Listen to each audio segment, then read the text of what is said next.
انفسکم به بدیع الحکمه فانها تکل کما تکل الابلان. خسته میشه روحتون،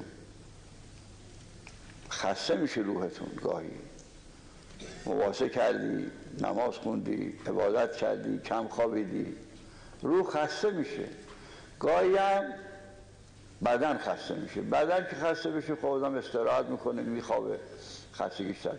اما روح اگه خسته شد با شنیدن حدیث خستگی خودتون رو برطرف کنید. یه حدیث که آدم میشنوه از یه واعظی خستگی شد. روی این حساب ما هر روز حدیث میگیم که خستگی روح شما رو ببریم. حالا حدیث امروز چیه؟ در مواضع عددیه صفحه 256 از رسول خدا صلی الله علیه و سلم است که سیأتی زمان علی امتی یحبون خمسا و ینسون خمسا. بر امت من زمانی میاد که 5 چیز دوست دارن، 5 چیز فراموش میکنن. حالا ببینیم شده یا نشده، نمیدونم. آیا این زمان این شده این حدیث که 5 چیز ما دوست داشته باشیم، 5 چیز فراموش کنیم؟ اول یحبون الدنیا و ینسون الاخره. روزگار میشه که مردم دنیا رو دوست دارن، آخرت رو فراموش میکنن. میدونم حالا شده یا نه. پول کجاست؟ ریاست کجاست؟ پول کجاست؟ اما صحبت این همه رفقامون میمیرن اصلا به فکر آخرت نمیفتیم. آخرت نوعا فراموش کردیم. این خبر داده 1300 سال قبل رسول خدا فرمودن روزگاری میشه اینجوری میشه. قدیم مردم به فکر آخرت بودن. اجداد ما 100-200 بعد اون اخاف ها میشدن. یه اتاق گوشه حیاط بود اسمش نمازخونه بود. تو هر خونه یه مسجد بود اسمش نماز. پیرمرده یادشونه یه رو فرشی بود و کتاب دعا و اینا. میرفتن پیرمردا اونجا یک بعد آفتاب میادن بیرون 2-3 ساعت زیارت عاشورا، توسل، قرآن، نماز شب. گوشه دیزدیمیناشون هم خیک روغن و نونای تافتون یه ماه بود مثل دنبه نرم.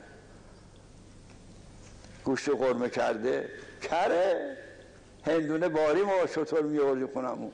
رفتیم میدون با شطور، موتور که نبود، با شطور در 70 سال پیش از میدون هندونه خرحال یه دونه هندونه میخره زیر بغل میگیره میبره منزل. اون موقع شطوری با هندونه میوردیم خونمون. یادمه مردم همه شطور با شطور میرفتن میدون هندونه خربزه میوردن. حالا یه هندونه میبره خونه پاره میکنه مثل قلب مومن سفیده. 4000 تا 3000 تا پول داده این قلب مومن سفید، نه مزه داره نه طعم داره. به فکر آخرت بودن، دنیاشون هم خوب. خوش به حال اونا، چه برکتی زندگیشون داشت. مادر بزرگ من، یعنی زن بابای پدرم، البته مادر بزرگم نبود، او میگفت پدر بزرگ من تاجر بوده، کاشی هم بوده، عام زحمت، کارمسر خدایی، تاجر بوده. میگفت پیغام میداد شاگردی در خونه ما میگفتم امشب 30 تا مهمون از یزد برام اومده. تاجر بود دیگه. میگفت 30 تا مهمون داریم امشب. مادر بزرگ من، زن بابا پدر، میگفت ما یه شب بیرون خرید نمی‌کردیم، همه چی تو زیر زمینمون بود. غذا بیرون نمی‌خریدیم، کلو کباب این چیزا نبود.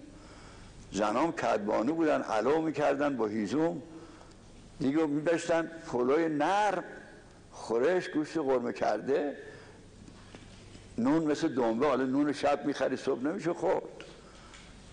قدیم نونا دسته کرده گوشه زیرزمین ما خمیر می‌کردیم خودمون می‌بردیم، نونوایی مزیفتی پول می‌دادیم، نونو می‌پخت، مز می‌دادیم. مادرمون نونو تو خونه خمیر آرد خمیر می‌کرد میداد به ما. با بچه مدرسه می‌رفتیم نونوایی، یه دونم تو تک برامون تو خونه نون کوچولو هم برای ما می‌پخت تو تنورش میداد ما بخوریم. پس اولی چی بود؟ روزگاری میاد که مردم بگی دنیا رو دوست دارن، آخرت رو فراموش میکنن. اونا رو مختصر میکنم دیگه که دیر نشه. این یکی. دوم یحبون المال و ینسون الحساب. روزگار میاد که مال رو دوست داره اما حساب قیامت رو فراموش میکنه که حساب میکنه، میگه این مال از کجا آوردی، در چه راهی مصرف کردی، سالی یه مرتبه زیادی مالت خمسشو دادی یا ندادی؟ رشوه گرفتی؟ ربا خوردی؟ حرام خوردی؟ دزدی کردی؟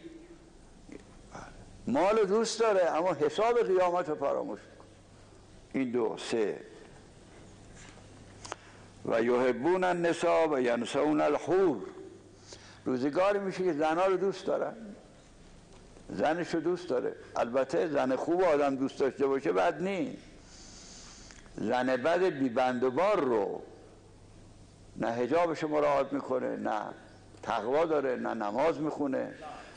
روزگاری میشه اینجور زنهای بی بند و بار رو مردم دوست دارن ولی حور قیامت، حور این بهشت فراموش میکنن. این سه.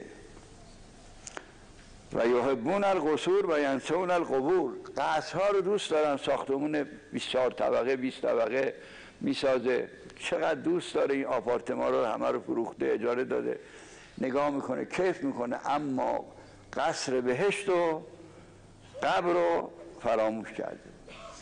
قصرهای خونه های دنیا رو دوست داره اما قبرش رو فراموش کرده که قبرش تاریک، لوستر نداره، گچبری نکرده، قرش نداره. هر روزم قبر به ما میگه ینادی به 5 کلمات، میگه من خانه بدون فرش تو هم یه فرشی برای خودت بفرست، من خانه ظلمانی هم یه چراغ بفرست برای خودت، من خانه تنهایی تو هم یه دوستی برای خودت بفرست. اما گوش ما نمیشنوه.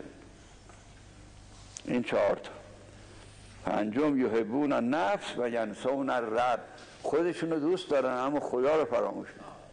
خودشو دوست داره، نهار چی بخوریم، شام چی بخوریم، آرایشگاه چه، لباس چه، همه اصلا خودشو دوست داره اما خدا رو فراموش میکنه. خیلی جاها نوشته خدا رو فراموش مکن. خیلی خوبه. اذکر الله علی کل حال. در همه حالات خدا رو فراموش نکن. 2 چیز لقمان گفت به پسرش، فراموش نکن، یکی خدا، یکی مرگ. 2 چیز فراموش نکنید. این پس روزگاری میشه که مردم نفس خودشونو دوست دارن پروره. بعد حضرت میفرمان اولئک بریئون منی. اینجور افراد از من بیزارن و انا بریء منهم. منم از اینجور افراد بیزارم. این افرادی که اینجورن، دنیا رو دوست داره، آخرت رو فراموش کرده، خودش رو دوست داره، خدا رو فراموش کرده، قصر رو دوست داره، قبر رو فراموش کرده، مال رو دوست داره، حساب قیامت رو فراموش کرده، زن بی بنده‌وار رو دوست داره، حوری بهشت رو فراموش کرده. من که پیغمبرم از او بیزارم، اونا از من بیزارن. اونا از من بیزارن، من از اونا بیزارم. یعنی نه اونا منو میخوان نه من اونا رو میخوام. خدای توفیق عمل به این حدیث به همه مرحمت بفرما. و صلی الله علیه